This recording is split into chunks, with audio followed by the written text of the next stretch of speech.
여러분들과 한번 인사 나누시기를 바랍니다. 주님의 이름으로 사랑하고 축복합니다.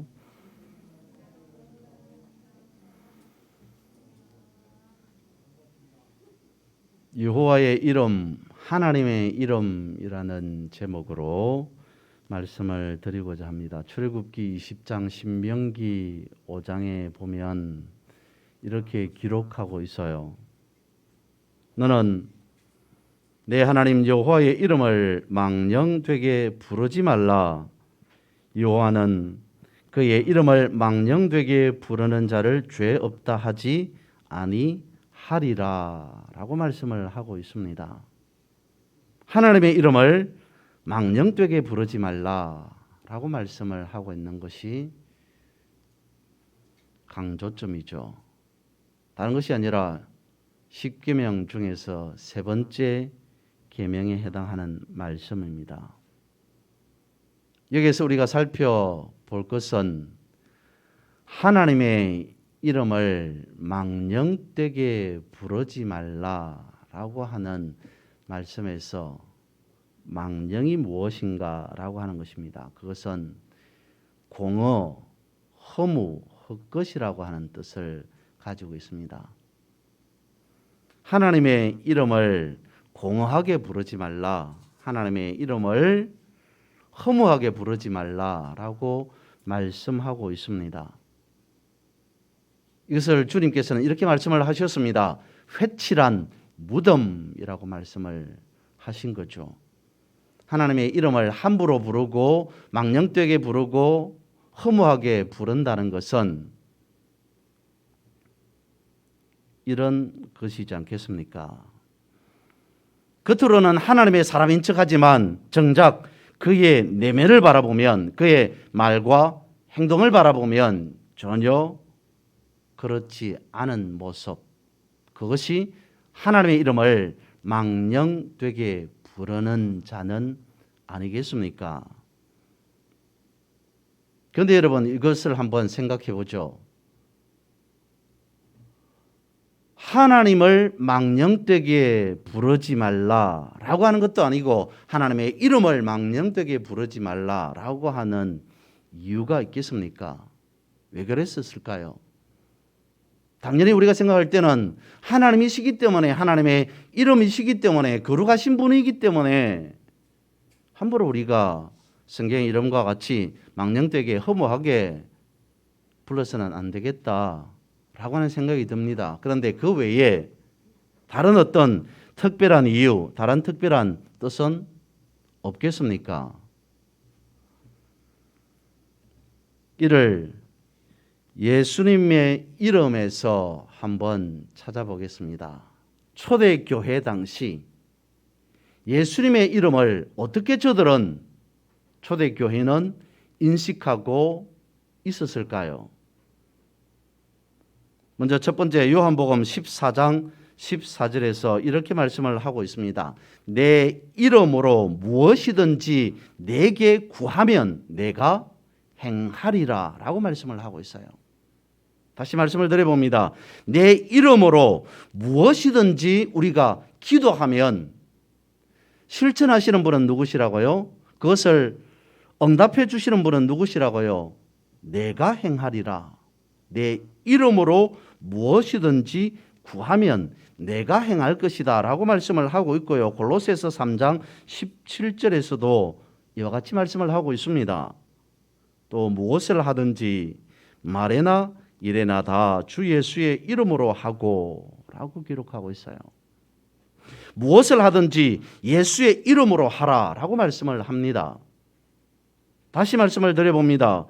내 이름으로 무엇이든지 구하면 내가 행하리라 라고 말씀을 하고 있고요. 무엇을 하든지 주 예수의 이름으로 하라 라고 말씀을 하고 있습니다.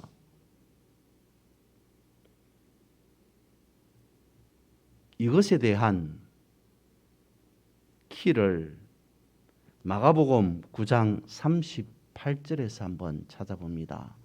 초대교회 2000년 당시 예수의 이름이 어땠는가를 마가복음에서는 이렇게 우리에게 전달해 주고 있어요.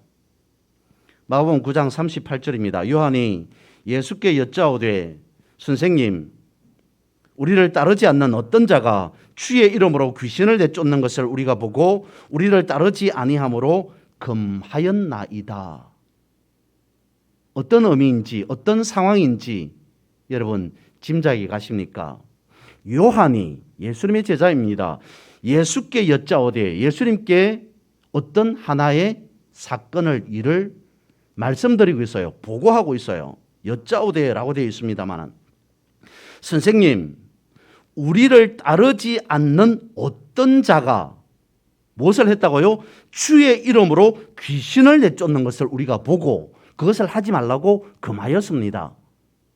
2000년 당시 초대교회 당시 아니 예수님 시대의 당시 예수의 이름은 어떻게 여겨졌습니까? 함부로 부를 수 없는 이름이었습니다. 거룩하기 때문에 아니요.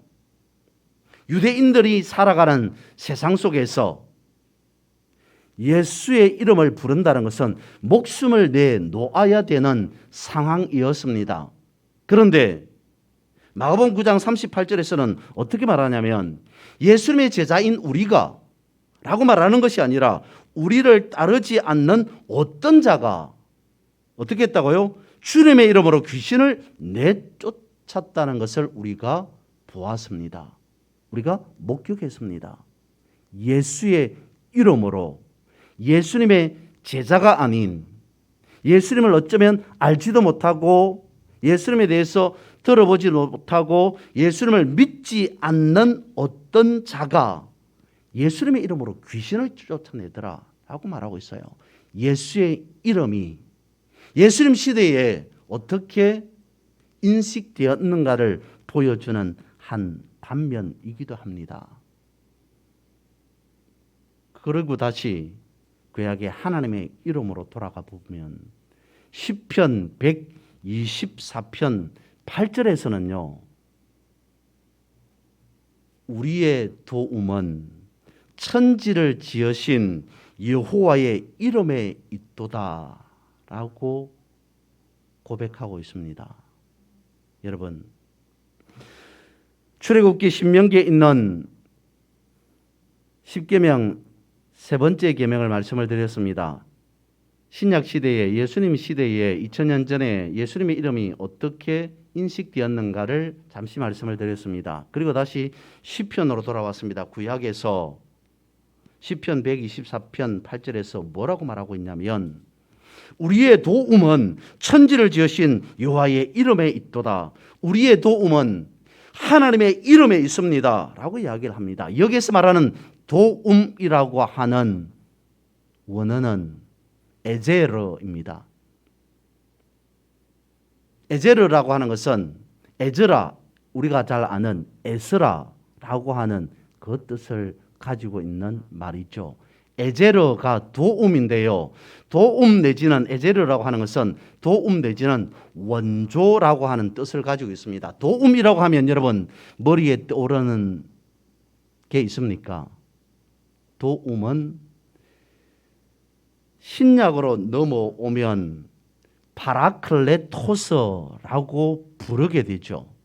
구약의 에제르가 신약으로 오면 파라클레토스가 되는데 파라클레토스가 뭐냐면 보혜사, 대언자, 누구요?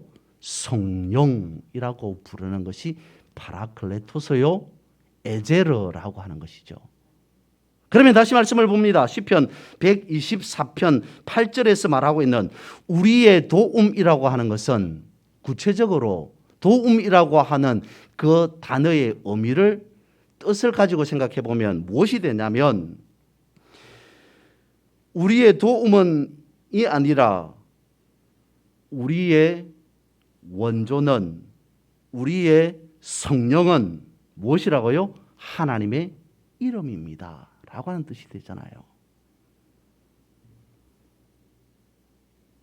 하나님의 마음, 하나님의 본성이 원조, 근본 아니겠습니까? 그러면 하나님의 마음, 하나님의 근본은 어디에 있다는 겁니까? 하나님의 이름에 있다는 겁니다. 파라클레토스는 어디에 있다는 겁니까? 예수 그리스도의 이름에 있다는 겁니다. 그러므로 우리가 하나님 주여라고 부르는 것이 그냥 이름으로서 호칭으로서 사람 누구를 부르듯이 하는 그런 말이 아니라 오늘 우리가 가지고 있는 성경에서 보여지는 에제르 내지는 파라클레토스라는 거죠. 하나님의 이름 안에는 세상 모든 것의 열쇠이다라고 하는 것을 성경이 우리에게 가르쳐주고 있습니다. 여러분, 하나님의 이름이 있는 곳에는 하나님의 의가 있습니다. 하나님의 이름이 있는 곳에는 하나님의 사랑이 있습니다. 하나님의 이름이 있는 곳에는 하나님의 영광이 있어요. 하나님의 이름이 있는 곳에 여러분이 계셔야 합니다. 아멘이십니까? 그것을 무엇이라고 부르냐면 성전이라고 부르죠. 역대하 7장 15절에서 16절에 이르는 말씀입니다. 이제 이곳에서 하는 기도에 내가 눈을 들고 귀를 기울이리니 이는 내가 이미 이 성전을 택하고 거룩하게 하여 내 이름을 여기에 영영이 있게 하였음이라. 내 눈과 내 마음이 항상 여기에 있으리라. 특별히 역대하에서는 이렇게 표현하고 있습니다. 내 눈과 내 마음이, 하나님의 눈과 하나님의 마음이 어디를 향하고 있다고요? 하나님의 시선이 어디를 향하고 있다고요? 성전을 향하고 있습니다. 왜요? 성전에는 하나님의 이름이 있기 때문에. 특별히 역대하에서는 내 이름을 여기에 성전에 영영이 있게 하였음이라 라고까지 표현하고 있습니다. 하나님의 이름이 있는 곳이 성전이지 않습니까? 하나님의 이름이 있는 곳에 여러분이 있어야 됩니다. 여러분이 있는 곳에, 내가 있는 곳에 하나님의 이름이 있어야 합니다. 그런 자리를 성경은 성전이라고 부르고 있습니다. 그런데 성전을 지어놓고 여러분 관리를 하지 않으면 어떻게 됩니까? 역사적으로 볼 때 이스라엘의 성전은 지었다가 허물어지고 지었다가 허물어지기를 몇 차례 반복하죠.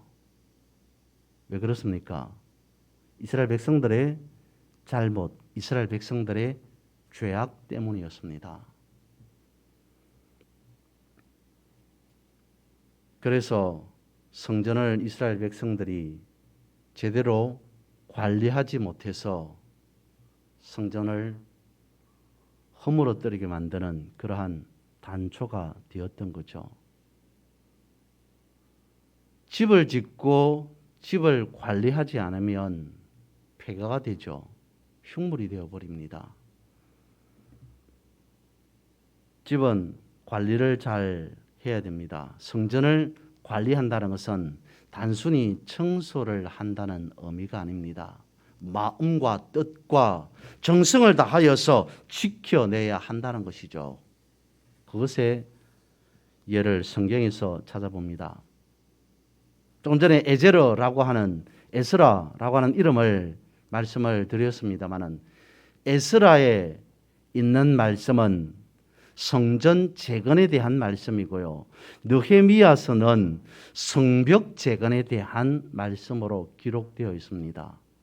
성전은 말 그대로 교회가 되고 성전이 되는 것이고, 성벽이라고 하는 것은 특별히 예루살렘 성을 의미하게 되죠.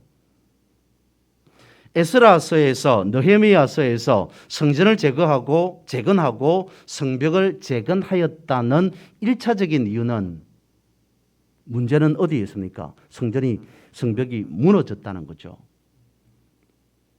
제대로 관리하지 않았습니다. 관리 소홀로 제대로 지키지 않았습니다. 지키지 못했기 때문에 저들의 불찰을 지적하고 있는 것이 에스라서요, 느헤미야서입니다.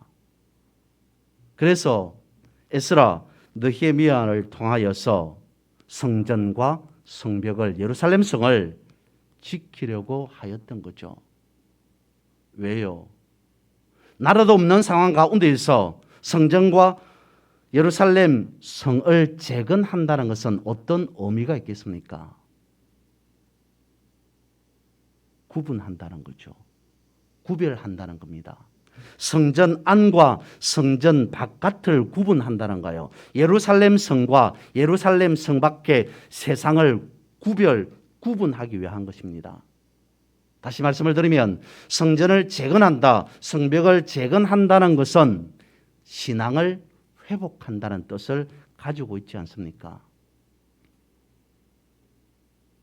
성경에서 말하고 있는 성전을 재건한 사람들을 간단히 살펴보면 이렇습니다. 먼저 첫 번째는 제사장 가문들이었습니다. 그리고 당시의 유대 지도자들이 성전 재건에 참여합니다. 계보를 아는 사람들이라고 말할 수 있습니다. 족보를 통하여서 자신들의 정통성을 강조하고 있는 말 그대로의 정통 유대인들이 성전 재건에 참여하였습니다. 그리고 두 번째 부류는 고향을 아는 사람들이었습니다. 에스라 느헤미야에서도 말씀하고 있듯이 오랫동안 나라를 잃고 남의 나라에서 노예 생활로 포로 생활로 하였던 사람들이 이제 하나님이 주신 땅을 기억하고 있었습니다. 저들이 성전을 재건하자, 성벽을 재건하자라고 하였던 사람들이었습니다. 그런데 여러분, 이런 부류들만 있었던 게 아니고 너디님 사람들이라고 하는 부류들도 있었습니다.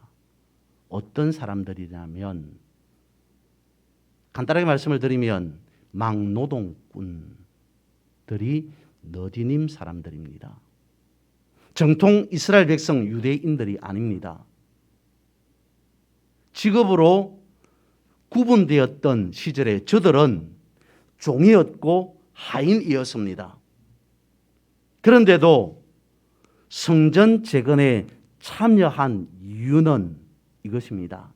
우리가 비록 인간이 사람들이 판단하는 그러한 신분을 가졌을지라도 우리의 삶은, 우리의 직업은, 우리의 일은 이렇다 하더라도 거룩하신 하나님의 역사에 쓰임받는 인생이 되어야 되지 않겠는가 라고 하는 뜻에서요. 정통 이스라엘 사람들도 아니었습니다. 그런데 저들은 성전 건축을 귀하게 여기고 거기에 하나라도 무언가 보탬이 되고자 하는 열망, 열정, 믿음을 가지고 있었던 사람들이었습니다. 에스라, 느헤미야 등에서 말하고 있는 것은 이스라엘 백성들은 당시에 나라도 없었다, 나라도 빼앗겨 버렸다, 포로 생활하고 있는 사람들이었다라고 하는 것이었습니다. 그런데 성전과 성벽을 재건한다?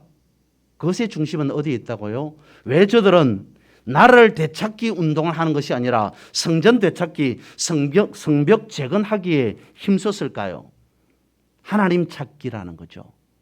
오늘 본문대로 하면 하나님의 이름의 회복에 대한 중요성을 가르쳐주고 있는 것입니다. 그래서 성전을 지으려고 하였다는 것이죠. 다시 본문으로 돌아갔어요.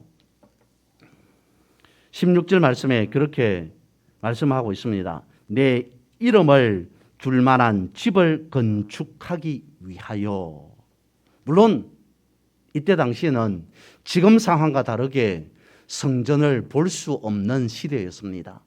교회를 쉽게 볼 수 없는, 아니 전혀 교회가 없던 시대였습니다. 하지만 그런 일반적인 상황을 떠나서 16절에서는 이렇게 말씀을 하고 있습니다. 내 이름을 둘 만한 집을 건축하기 위하여서, 하나님의 이름을 두기 위하여서 성전을 지었다라고 말씀을 하고 있습니다. 성전에 하나님의 이름이 있기 때문에 관리를 잘 해야 된다는 것이죠. 에스라, 느헤미야처럼 잃어버렸을지라도, 허물어졌을지라도 다시 마음과 뜻과 정성을 다하여서 회복해야 된다는 것입니다. 되찾아야 된다는 거예요. 허물어졌으면 다시 재건해야 된다는 것입니다. 우리가 일반적으로 집이라고 할 때 집이 가지는 여러 가지 의미가 있지 않습니까? 천국도 집으로 표현을 하고 있고요. 성전도 집입니다. 집이 있다는 것은 집 자체에 대한 어떤 중요성, 강조라고 하기보다는 집 안에 사람이 산다는 것에 중요점이 있지 않습니까? 성전이 있다고 하는 것은 그 안에 하나님이 계시다라고 하는 것에 중요점이 있는 거죠. 오늘 본문의 장면은 그것입니다. 솔로몬이 성전을 다 짓고 그야말로 벅찬 감격으로 봉헌식을 드리는 장면이 오늘 본문의 내용인데요.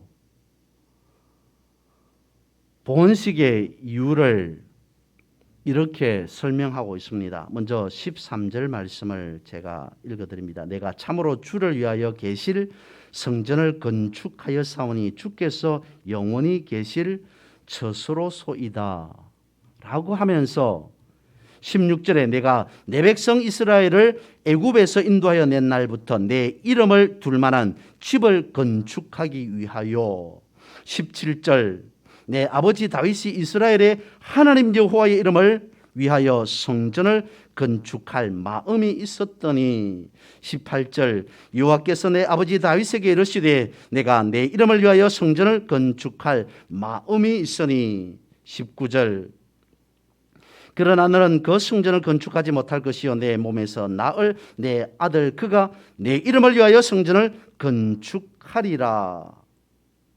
그리고 20절 하반절에 이스라엘의 왕 위에 앉고 이스라엘의 하나님 여호와의 이름을 위하여 성전을 건축하고 라고 말씀을 하고 있습니다.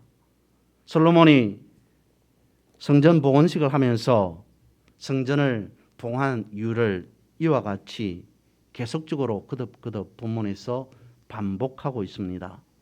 하나님의 이름을 두기 위하여서 하나님의 집 성전을 건축하였다라고 말하는데요. 하나님의 이름을 둔다는 것의 구체적인 의미가 무엇인지를 오늘 본문 21절에서 이렇게 말하고 있습니다. 하반절입니다. 여호와의 언약을 넣은 궤를 위하여 한 처소를 설치하였노라. 물론 이것은 지성소를 의미하고 있는 말이기도 하죠. 솔로몬이 성전을 지었습니다. 봉헌식을 합니다. 이유는 하나님의 이름을 성전에 두기 위하여. 그러면서 21절에서는 언약궤를 위한 장소로 성전을 건축하였다라고까지 말씀을 하고 있습니다. 솔로몬이 성전을 지은 이유가 아버지 다윗이 계속 성전을 건축하고 싶었기 때문에 그 아들인 내가 솔로몬인 내가 당연히 아버지의 유지를 아버지의 뜻을 받아들여야지. 물론 그런 의미도 포함이 되어 있습니다만 중요성은 그것이 아닙니다. 무엇을 위하여? 하나님의 이름을 두기 위하여. 그리고 봉헌식에서 가장 중요한 언약궤를 들여오게 됐죠. 성전 봉헌식에서 가장 중요한 행사가 하나님의 언약궤를 성전에 그것도 가장 소중한 지성소에 모셔오는 행사였습니다. 하나님의 궤를 성전으로 들여왔습니다. 열왕기상 오늘 본문의 말씀 앞절에 보면 열왕기상 8장 9절에는 이렇게 말하고 있어요. 그 궤 안에는 두 돌판 외에는 아무것도 없으니 이것은 이스라엘 자손이 애굽 땅에서 나온 후 여호와께서 저희와 언약을 맺으실 때 모세가 호렙에서 그 안에 넣은 것이더라.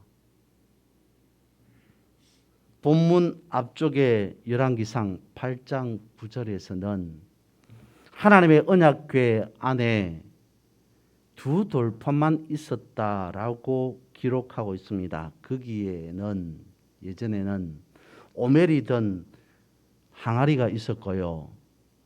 아론의 지팡이가 있었습니다. 왜 그것이 빠져 있는지 이유는 불분명합니다. 그런데 하나님의 언약궤가 중요한 것은 항아리도 아론의 지팡이도 아닙니다. 무엇이 중요한 겁니까? 두 돌판이 중요한 거잖아요. 두 돌판에는 무엇이 있기 때문입니까? 하나님의 계명, 하나님의 말씀이 있기 때문입니다. 그것을 어디에 두었습니까? 성전 바깥에, 성전 뜰에, 성전 외부에 아니요.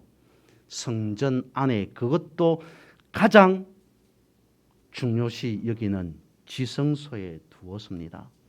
성전 중심에 무엇이 있었냐면 하나님의 언약궤가 있습니다. 하나님의 언약궤 안에 무엇이 있냐면 하나님의 말씀을 두었다라고 성경은 우리에게 가르쳐주고 있습니다. 성경은 우리에게 이렇게 말씀을 하고 있죠. 우리가 하나님의 전이다라고 말하고 있습니다. 그러면 우리의 심령 속에는 무엇이 있어야 됩니까? 하나님의 말씀이 있어야 된다는 거죠. 우리의 중심에 말씀이 있기를 하나님이 원하신다는 것입니다. 말씀이 무엇입니까? 하나님의 마음이라고 말씀을 드렸습니다. 도움이라고 하는 에제르에서 원조 도움이라고 하는 것을 말씀을 드렸습니다. 말씀이라고 하는 것은 하나님의 마음입니다. 하나님의 마음을 오늘 본문에서는 뭐라고 말하고 있습니까? 하나님의 이름이라고 말하고 있습니다. 성전에는 하나님의 이름이 있는 곳입니다. 하나님의 마음이 있는 곳이죠. 이중섭이라고 하는 화백을 알고 계십니까? 소라고 하는 그림으로 유명하신 화가죠. 우리나라 근대 서양화의 대가, 천재 화가로 불려진답니다.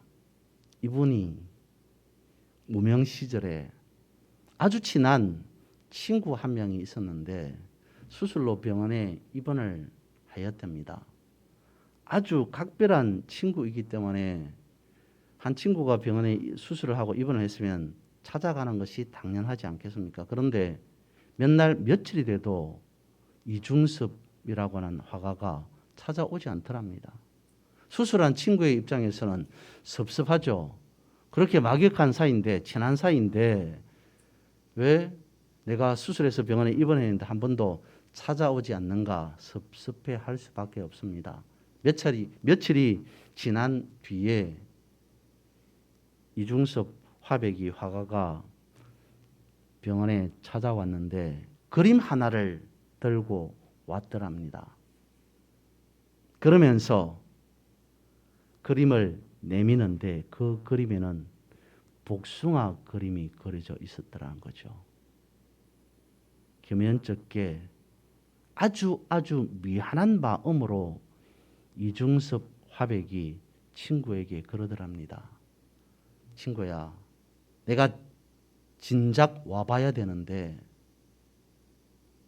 무엇인가 수술한 친구를 위해서 병문안을 오려면 손에 들고 와야 되는데 형편이 그렇지 못하니까 과일이라도 내가 사가지고 와야 되는데 형편이 그렇지 못해서 과일 대신 내가 과일 그림을 그리고 왔다라고 하더랍니다.